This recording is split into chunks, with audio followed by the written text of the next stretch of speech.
Il était un peu plus de 22 heures à Barcelone, et la ville, encore chaude malgré l'heure, vibrait d'une excitation diffuse. Les rues étaient animées, les terrasses pleines, et les rumeurs de transferts, d'éloges et de polémiques flottaient dans l'air comme de la poussière en suspens. Lamine Yamal, lui, venait de raccrocher.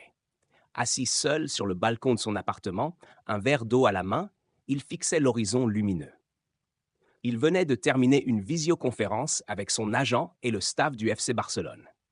Il y avait parlé du prochain match, des obligations contractuelles et surtout d'une question qui revenait avec une insistance presque irritante, sa position vis-à-vis de l'équipe nationale du Maroc. Depuis des mois déjà, le sujet empoisonnait les conversations. Chaque fois qu'un journaliste s'approchait de lui, chaque fois qu'un article était publié sur lui, le même débat ressurgissait. L'Espagne ou le Maroc? Les deux ou aucun des deux? Lamine, né à Barcelone, fils d'une mère marocaine et d'un père équato-guinéen, avait grandi au cœur d'un univers multiculturel mais profondément catalan. Il pensait, parlait et rêvait en espagnol. Et pourtant, son nom, son visage, son histoire personnelle suffisaient à susciter des fantasmes identitaires. Le téléphone vibra à nouveau. Cette fois, c'était un message court, sans signature, venu de Casablanca. Le peuple attend ton choix. Ne les trahis pas. Il soupira, écœuré. Ce n'était ni le premier, ni le plus agressif.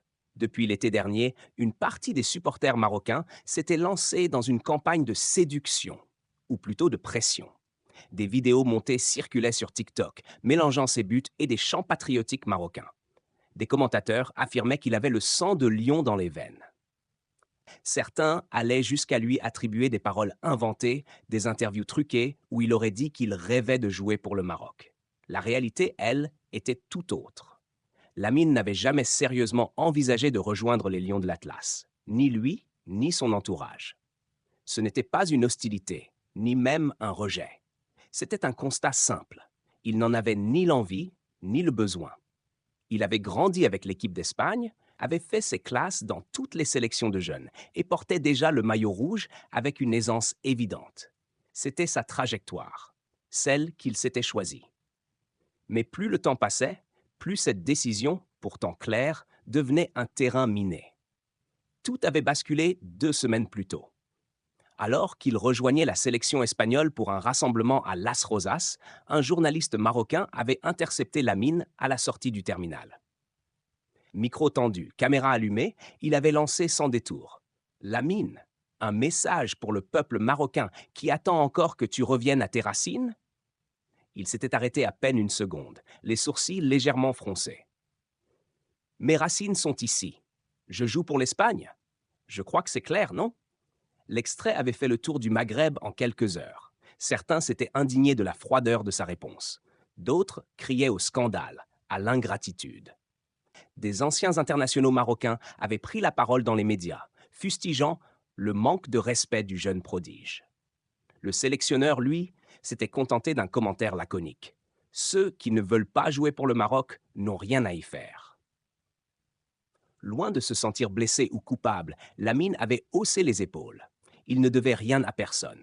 Il n'avait jamais sollicité la Fédération royale marocaine. Il n'avait jamais porté leur maillot. Il n'avait jamais promis quoi que ce soit. Et pourtant, on l'accusait aujourd'hui de trahison, comme s'il avait brisé un pacte tacite, un devoir non écrit. Il repensa à une séquence précise. Un dîner, quelques mois plus tôt, dans un restaurant discret de Barcelone. Il était avec son agent, un recruteur du Barça et un haut représentant de la fédération marocaine.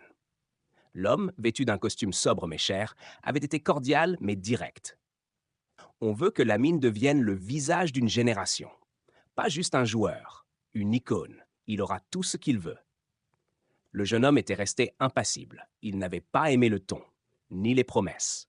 Encore moins cette manière de parler de lui à la troisième personne, comme s'il était un produit à vendre, un symbole à manipuler. À la fin du repas, il s'était levé le premier. Je ne suis pas un outil politique. Bonne soirée. Depuis ce jour, les messages étaient devenus plus insistants, plus nerveux. Certains médias marocains changeaient de ton, remettant en question son attitude, allant jusqu'à questionner ses performances avec l'Espagne. Des chroniqueurs parlaient de lui comme d'un renégat, d'un perdu, d'un esclave du système occidental. Lamine, lui, se fermait. Le soir même, alors qu'il s'apprêtait à aller se coucher, un nouveau message arriva, cette fois de la part d'un ancien international marocain devenu commentateur. Tu oublies d'où tu viens, petit. Mais nous, on n'oublie pas. Il posa le téléphone face contre la table de chevet. Le ton n'était plus à la discussion. 3 jours plus tard, la tension monta encore d'un cran. En conférence de presse, après une victoire contre la Croatie en match amical, un journaliste espagnol posa la question redoutée. Lamine, avec toute cette agitation autour de ton identité, est-ce que tu peux affirmer une bonne fois pour toutes que tu ne joueras jamais pour le Maroc? Il prit une gorgée d'eau, observa brièvement les flashs, puis répondit d'une voix calme. Je suis international espagnol. J'ai choisi depuis longtemps, et je ne reviens jamais sur mes choix. Une phrase simple, définitive, mais qui déclencha une tempête. Le lendemain, les journaux marocains titraient Yamal tourne le dos à ses origines. Des débats furent organisés sur des plateaux de télévision, opposant patriotes et réalistes. Des familles marocaines postaient des vidéos de maillots de la Roja brûlés, d'enfants en pleurs, de drapeaux froissés. Certains demandèrent qu'on l'efface de l'histoire du football marocain, qu'on supprime ces vidéos des compilations de talents binationaux. D'autres, plus radicaux, exigeaient que le roi intervienne. Sur Twitter, des comptes populaires relayèrent un hashtag devenu viral. Sta Yamal non grata. Lamine resta de marbre. Mais au fond, il s'étonnait encore de la virulence. Il n'avait jamais joué pour le Maroc, jamais demandé, jamais postulé. Pourquoi cette obsession, cette appropriation soudaine, comme si son sang leur appartenait? Il se souvenait d'une discussion avec sa mère, une nuit où l'affaire commençait à gonfler. Tu sais, au bled, les gens s'attachent vite. Quand ils voient un nom, un visage, un talent, ils veulent que ce soit à eux. C'est pas de la haine, c'est du manque. Il l'avait regardé, mi-tendre, mi-agacé. C'est pas une excuse pour m'imposer un drapeau. Non, mais essaie de comprendre. Même si tu refuses. Il ne répondit pas.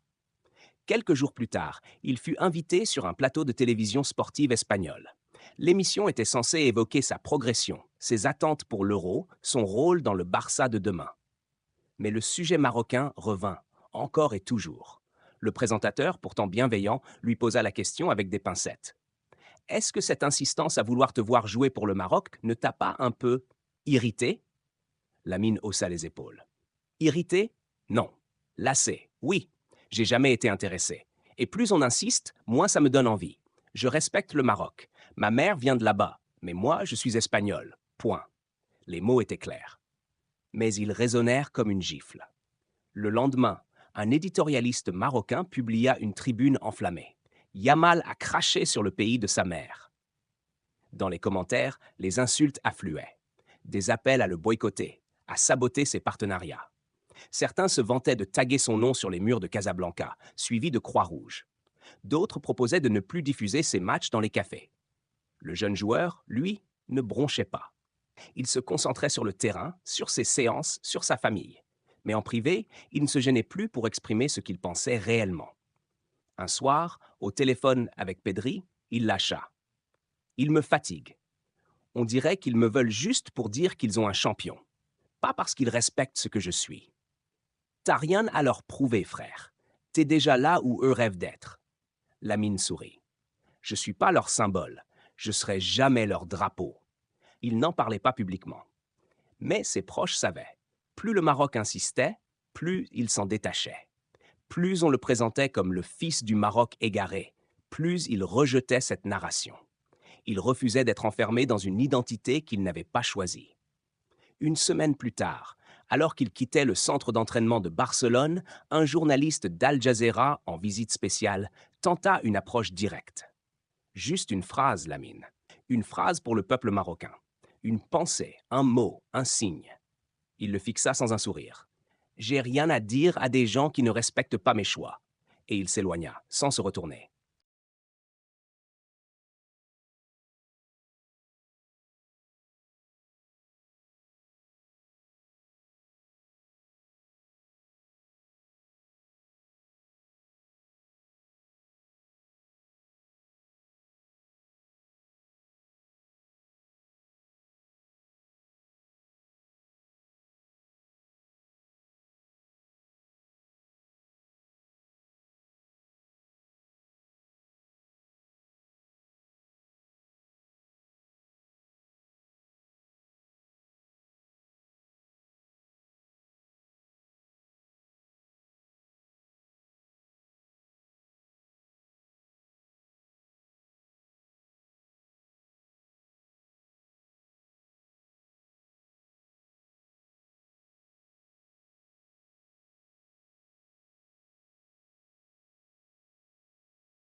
Le jour suivant, à la sortie du centre d'entraînement de la Ciutat Esportiva Joan Gamper, l'air était encore chargé de l'orage médiatique de la veille.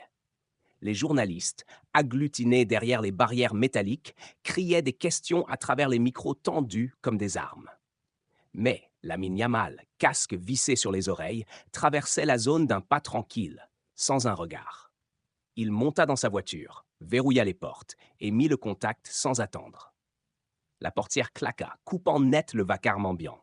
Sur son écran, un nouveau message de son agent s'afficha. Ne réponds à rien. Laisse-les s'essouffler. Trop tard. Il avait déjà répondu. Pas par un tweet, ni par une interview. Par son silence. Un silence jugé provocateur par les uns, méprisant par les autres. À leurs yeux, il aurait dû se justifier, tempérer, s'excuser même. Mais lui n'avait aucune intention de rentrer dans leur jeu. Sur les réseaux sociaux, la tempête s'amplifiait. Des montages de lui avec le maillot espagnol barré d'une croix circulaient à grande vitesse. D'anciens footballeurs marocains reconvertis en consultants allaient jusqu'à parler de trahison morale et de complexe identitaire. À Madrid, la fédération espagnole ne s'en inquiétait pas. Le sélectionneur avait même plaisanté devant les micros avec son sourire habituel. Qu'il continue de parler. Pendant ce temps, il marque des buts pour nous. Mais Lamine n'en riait pas. Pas parce qu'il avait peur, mais parce qu'au fond, tout cela lui semblait absurde. Ce n'était pas qu'on lui demandait de représenter le Maroc, c'est qu'on lui reprochait de ne pas vouloir le faire. Comme si sa filiation valait plus que sa volonté. Comme si sa liberté de choix était un affront. 2 jours plus tard, alors qu'il profitait d'un moment de répit dans un café discret de Gracia, un inconnu vint à sa table. La trentaine, bien habillé, avec une barbe entretenue et un ton visiblement cordial. « Excuse-moi, Lamine, je veux pas te déranger. Juste 2 minutes, frère. » Lamine leva les yeux, méfiant. « Dis-moi. » L'homme s'assit sans attendre de réponse. « Je suis marocain, et je voulais juste te dire qu'on t'en veut pas. Pas tous. Beaucoup comprennent. Mais c'est dur, tu vois. Tu viens de nous, tu nous ressembles, et tu refuses de porter notre maillot. Ça blesse. » Lamine soupira, posa sa tasse. J'ai jamais porté ce maillot. J'ai jamais dit que je le ferais. Alors c'est quoi que vous attendez? Que je m'excuse d'être né de la mauvaise mère? L'autre sourit tristement. Pas de t'excuser, juste de reconnaître que t'es des nôtres. Lamine le regarda droit dans les yeux. Je suis de là où je décide d'être, pas de là où les autres veulent me mettre. Le silence s'installa. L'homme se leva, salua d'un geste de tête et s'éloigna sans un mot de plus. Le soir même, un extrait de leur conversation filmée discrètement fut diffusé sur plusieurs comptes. Sans son accord, la phrase « Je suis de là où je décide d'être » fut détournée, isolée, commentée comme une preuve de son arrogance. Des éditorialistes marocains reprirent la vidéo dans leur chronique, l'accusant de mépriser l'identité de ses ancêtres. Le mot « mépris » commença à s'imposer dans le débat. Et pour la première fois, Lamine ne chercha pas à l'éviter. Peut-être que oui, au fond, il méprisait cette attente forcée, cette idée qu'il devait quelque chose à un peuple qu'il ne connaissait pas. Ce n'était pas un mépris des gens, c'était un mépris de la pression, de l'hypocrisie. La tension franchit un nouveau palier lors de la cérémonie des trophées, marca de fin de saison. Lamine avait été invité à recevoir une distinction pour meilleur espoir de l'année. Tout semblait réglé. Costume sobre, discours préparé, présence confirmée. Mais à la dernière minute, un autre nom fut annoncé comme invité surprise sur la scène, celui de Walid Regragui, sélectionneur de l'équipe du Maroc.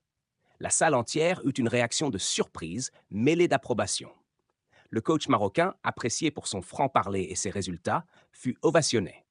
Sauf par Lamine, resté figé dans son fauteuil. Quand le moment arriva, les deux se retrouvèrent brièvement face à face sur scène. Une poignée de main fut proposée. Lamine la refusa. Poliment, mais clairement. Les photographes immortalisèrent l'instant. Plus tard, en coulisses, une journaliste espagnole l'interrogea. « Tu refuses la main d'un homme respecté par tout un continent ?» Il répondit calmement. « Je respecte les gens qui me respectent, pas ceux qui envoient des messages en privé pour me forcer à changer de maillot. » La phrase fit l'effet d'une bombe. Car c'était la première fois qu'il révélait l'envers du décor. Jusqu'ici, les sollicitations marocaines semblaient n'avoir été qu'officielles. Cette déclaration souleva des questions. Qui l'avait contacté? Quelle pression? Quel deal proposer?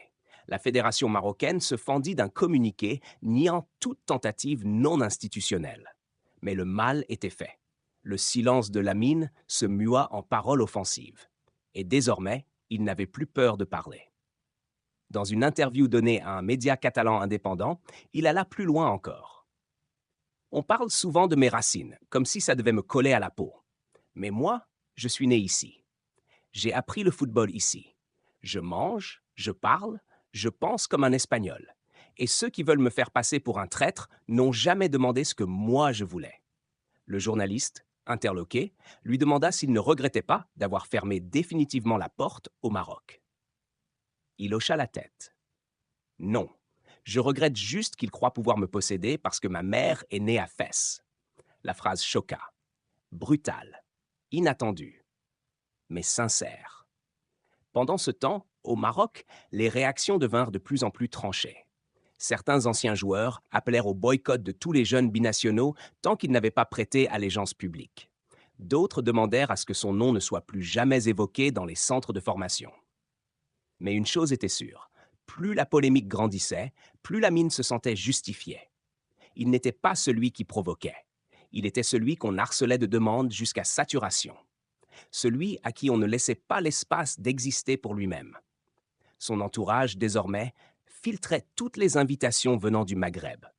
Son agent refusa plusieurs propositions d'apparition dans des médias arabophones, même bienveillants.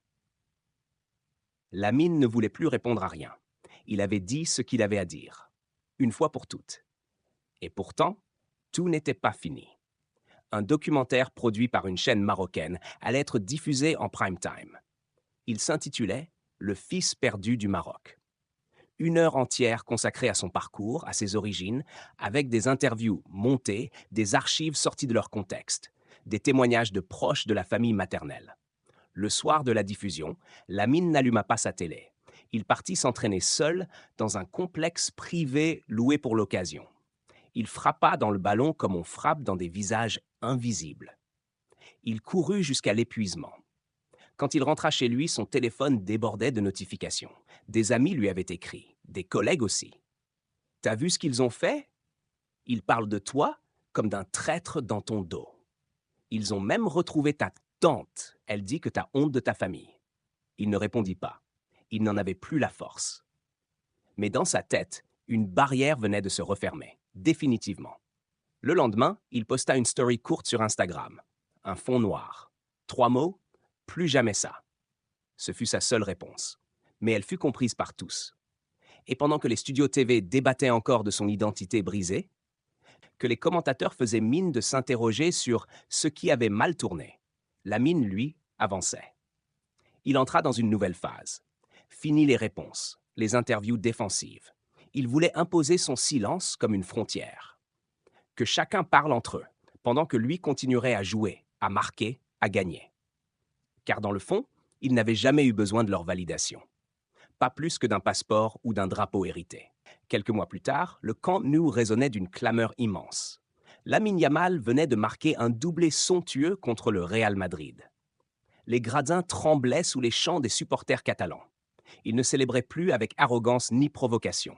Juste un regard vers le ciel, les bras légèrement écartés, comme pour dire « Je suis là ». Pas ailleurs. Pas divisé. Juste là. La polémique autour de son refus de jouer pour le Maroc s'était peu à peu estompée. Non pas qu'on l'avait oubliée, mais elle avait été engloutie dans le rythme effréné du football, où une polémique chasse l'autre. Pourtant, chez certains, la blessure restait ouverte. Les journaux marocains évoquaient encore parfois son nom à demi-mot, dans des phrases pleines de regrets ou d'ironie. On parlait de « l'enfant du pays qui s'est détourné », comme d'une légende ancienne devenue taboue. Mais Lamine, lui, n'y pensait plus. Il avait appris à vivre avec le bruit autour. Il avait même fini par comprendre que ce bruit-là ne parlait pas vraiment de lui. C'était autre chose. Un besoin collectif, une attente déplacée, un miroir qu'on voulait lui imposer. Un matin d'automne, il reçut une lettre par voie officielle. Pas d'un journaliste, ni d'un fan, mais d'un jeune joueur inconnu inscrit dans un centre de formation de Rabat. « Salut Lamine, je m'appelle Ayman, j'ai 14 ans. Ici au Maroc, tout le monde parle de toi. Certains disent que tu nous as oubliés. D'autres disent que tu es égoïste. Mais moi, je comprends. Parce que moi aussi, je veux jouer au plus haut niveau. Et si un jour j'ai à choisir, je veux que ce soit mon choix, pas celui des autres. Merci de montrer que c'est possible, même quand c'est dur. Lamine relut la lettre 2 fois. Il ne répondit pas. Il n'avait pas besoin. Ce jeune garçon avait tout compris. Lui, au moins, ne demandait pas d'excuses. Il demandait juste le droit de rêver librement. Le soir, dans le vestiaire, Pedri vint s'asseoir à côté de lui. Tu sais, tu devrais parler de tout ça un jour. Raconter ta version. Posément. Lamine haussa les épaules. Pourquoi? Pour relancer le cirque? Non, pour poser les choses. Pour que les prochains gamins comme toi n'aient pas à tout supporter seuls. Cette phrase resta dans sa tête. Plus tard, dans la voiture, en roulant lentement vers Montjuïc, il y repensa. Peut-être que Pedri avait raison. Peut-être que son silence n'était pas toujours la meilleure réponse. Mais pour l'instant, il n'était pas prêt. Il avait encore trop en travers de la gorge. Trop de colère froide. Quelques semaines plus tard, une cérémonie de la FIFA eut lieu à Zurich. Lamine faisait partie des nominés pour le prix du meilleur jeune joueur. Ce fut une soirée solennelle, pleine de discours, de flashs, de langues mélangées.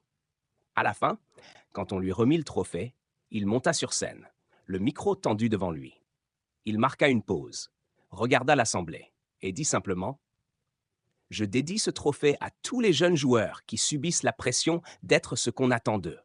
Restez vous-même, c'est déjà assez difficile. » La salle applaudit poliment. Mais dans les coulisses, un ancien international marocain, présent comme consultant pour une chaîne francophone, lui lança à voix basse « Tu crois que ça te rend noble? En réalité, tu fuis. » Lamine le fixa calmement. « Je ne fuis pas, je choisis. Vous confondez toujours les deux. » Il n'attendit pas de réponse et s'éloigna. Quelques jours plus tard, dans une interview avec un journal espagnol, on lui demanda ce qu'il ressentait par rapport à toute cette histoire. Il répondit sans détour. « Je n'ai jamais méprisé les Marocains, mais j'ai méprisé l'idée qu'on puisse me forcer à porter une étiquette, que ce soit le petit Marocain, le traître, le honteux. Je n'ai rien trahi. J'ai juste été cohérent avec moi-même. » Le journaliste hocha la tête, impressionné par la maturité de ses mots. « Et si tu devais recommencer, tu referais tout pareil ?» Lamine prit une grande inspiration. « Oui, parce que si je m'étais plié, si j'avais dit oui pour faire plaisir, j'aurais trahi la seule chose qui compte vraiment dans la carrière d'un joueur, sa vérité intérieure. » Le journaliste le regarda longuement, puis coupa l'enregistreur. « Tu sais que cette interview va faire du bruit. » « Qu'il fasse du bruit. Moi, je joue. » Et il jouait. Mieux que jamais. Ses dribbles avaient gagné en précision, ses passes en vision. Il n'était plus seulement une pépite, il était devenu un homme.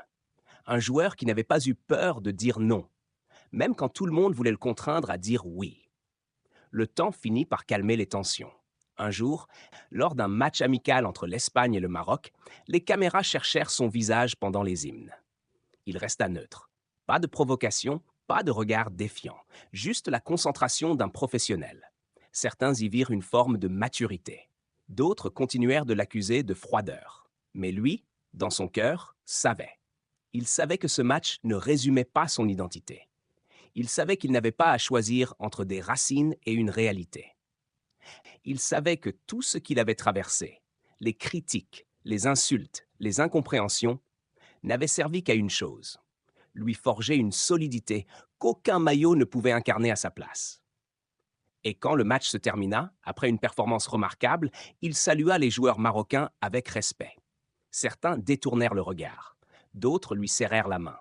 Parmi eux, un jeune ailier qui l'observait avec une admiration mal dissimulée. Ce jeune-là savait, au fond de lui, que ce qu'avait fait Lamine n'était pas de la fuite. C'était un acte de courage.